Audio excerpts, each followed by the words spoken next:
Carol and I are here to talk about the Workplace Freedom Amendment, but we're also trying to get an idea as to where you guys all stand on this amendment.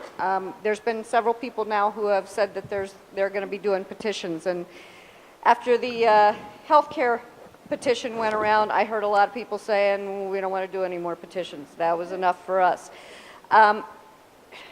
What's kind of frustrating about the Workplace Freedom Amendment is that it's one thing that we can do on our own. We don't need any help from Congress. We don't need to convince anyone. We just need to get the signatures. We are 80,000 signatures on our way, so that's what I was told. We do have financial support pledged to us, but no one's coming up with money until after the elections, because this is all tied to this election. I have been told that it is not going to happen through Congress. It will not happen through Congress, is what they're telling me. So if we want this done, we need to do it on our own. This is probably the best way to confront the establishment is through this initiative, to show them that we actually are still around and want to do something. What we need here is some commitments. Most important is somebody to take care of each of the counties. It'd be great if we had regional leaders. It'd be great if we had somebody from the state. We already have somebody who has offered to take all the petitions and collate them so that we know where we're standing with numbers all the time, and actually in a better way than what we did with the Healthcare Freedom Amendment, so we'll have a better handle on where we are at all times. And we either need to do this as a commitment, as a group, or we need to decide that we're not going to do this, because we can't have a handful of people out there working their butts off doing this and not getting anywhere. So what Carol and I would like you to do is to text us to let us know whether or not both of our phone numbers are in the program. So either text us or call us to let us know whether or not you are interested in taking on this project or not. I did have somebody who has been very strong with collecting signatures email me right before I came because she could not be here. And she said to me, please ask the leadership what the term lead implies. Their response to me has been, we have no money. Well, we're not doing this for money. We had no money for the health care amendment either, but we did it anyway. If we wait for the 2014 election to be over to see if we get money, we will have missed all the fairs, the festivals, where many of our groups have booths anyway. All these opportunities won't be available again before the 2015 election. For the 2015 election, we have to have things in by first part of July if we want to get on the 2015 ballot. We're well ahead of the game as compared to the health care amendment. We're better trained. The petitions coming in are of high quality. We're experienced. We know each other and support one another's events. The bottom line is that if we don't do this, no one else will. It's over. The unions win. No more need to pay for billboards, etc. Just cruise on and take everyone's money and use it to elect more and more progressives. So you can tell she was a little upset with the whole situation. I had taken the liberty to get on those who oppose the Workplace Freedom Amendment website and put some of their things that they say in there, and then I put the facts underneath. I have a two-page sheet that if we're on board for this, I would be glad to get this information to you. It may help when people come up and say, but our wages are all going to lower.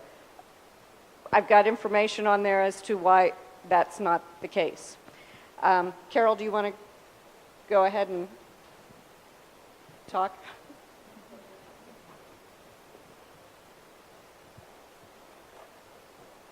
Okay, one of the things I did in preparation for today's presentation was to search the web for workers or stories on workplace freedom. During my research, I happened upon a story about 4 items that won't be on the ballot this November. That would be voter rights, medical marijuana, gay marriage, and workplace freedom. And one of the articles that I found was a union official from the state of Ohio, and he was almost gleeful that we weren't going to be on the ballot this fall. He was overjoyed that we were failing.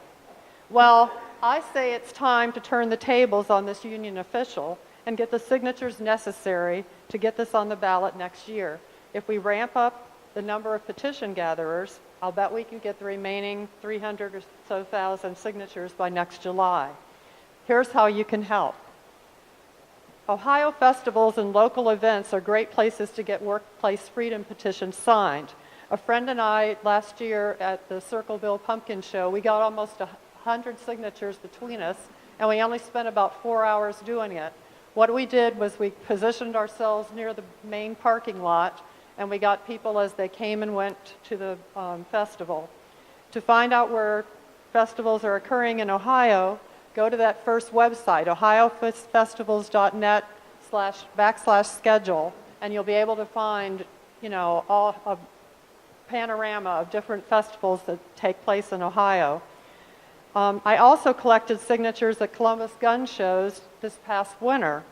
To get on the distribution list when the Columbus gun shows commence again in September, right now they're taking a little hiatus, so that's why I mentioned the festivals. Send me your contact information and we'll enjoy working with you at one of our booths.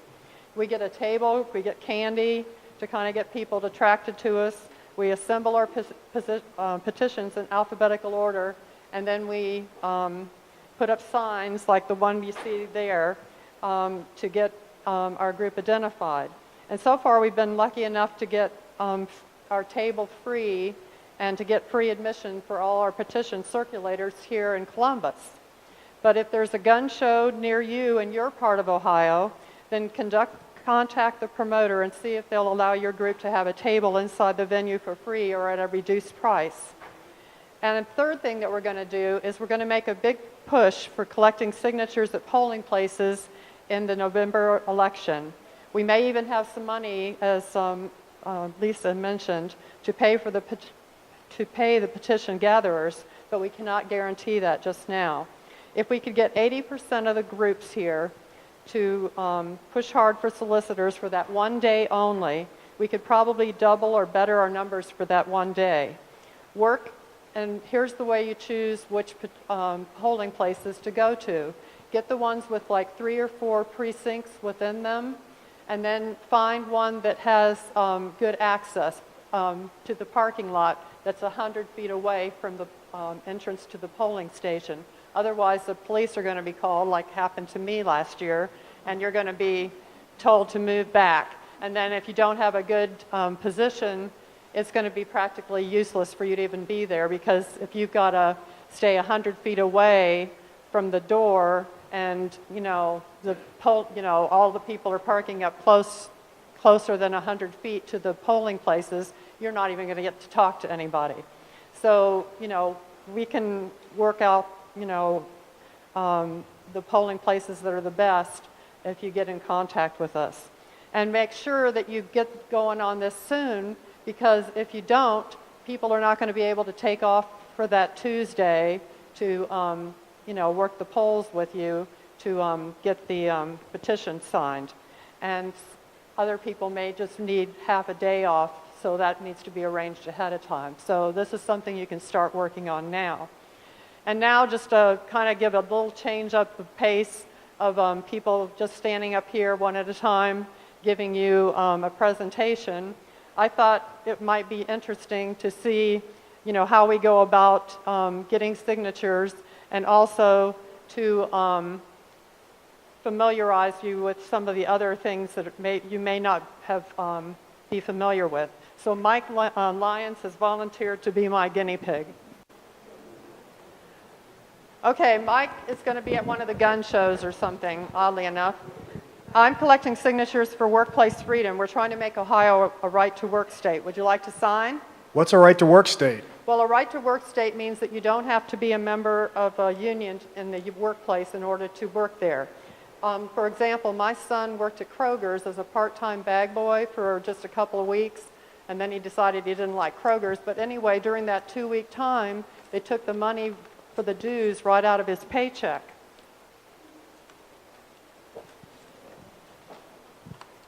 And if we can get about 400,000 signatures for our petitions, then the matter gets on the ballot for the citizens to vote on. Would you like to sign? Workplace freedom states do a lot better in creating jobs than non-workplace freedom states. Sure, where do I sign? What county are you registered in? Fairfield County. All right, well, sign up. All right, that's one situation. Okay, another situation is a union guy. I'm collecting signatures for workplace freedom. We're trying to make Ohio a right-to-work state. Would you like to sign? Heck no. I'm a proud union worker, and this will destroy jobs all over Ohio. Thanks anyway.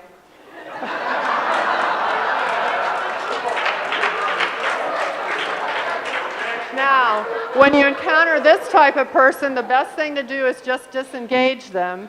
Otherwise, you'll spend all your time talking with that person, and you'll miss opportunities to speak to other people who will sign your petition. And by the way, Lisa told me that she's had union workers sign her petition, even union leaders.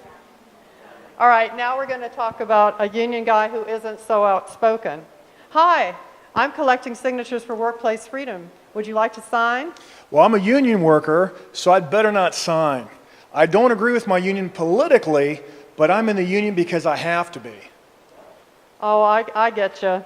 But here's a brochure that tells you that a UAW worker who's a conservative started this group. It's called Union Conservatives, and their website is unionconservatives.com. And I think you'd enjoy reading it. So thank you. Oh, thank you. All right, I hope you can see that this petition gathering is not that difficult. A lot of us are experienced petition solicitors because of the Healthcare Freedom Amendment. And let's be the ones laughing next July when this union worker can't believe that we got the 400,000 signatures that we need to put this on the ballot in 2015.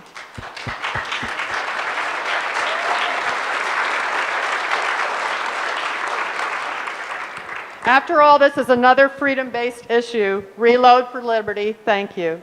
Oh, and the signs and petitions, I've got some. If you haven't signed up yet, please see me, or Lisa brought her petitions as well. Bruce Hall has petition blank ones if you want any. He also has signs out in the lobby if you want any signs there. And the website, if any of you have gotten on the website and see that it's not up right now, it will be up Monday. I just have to pay the bill. I just found out that was what the problem was. Thank you. Thank you.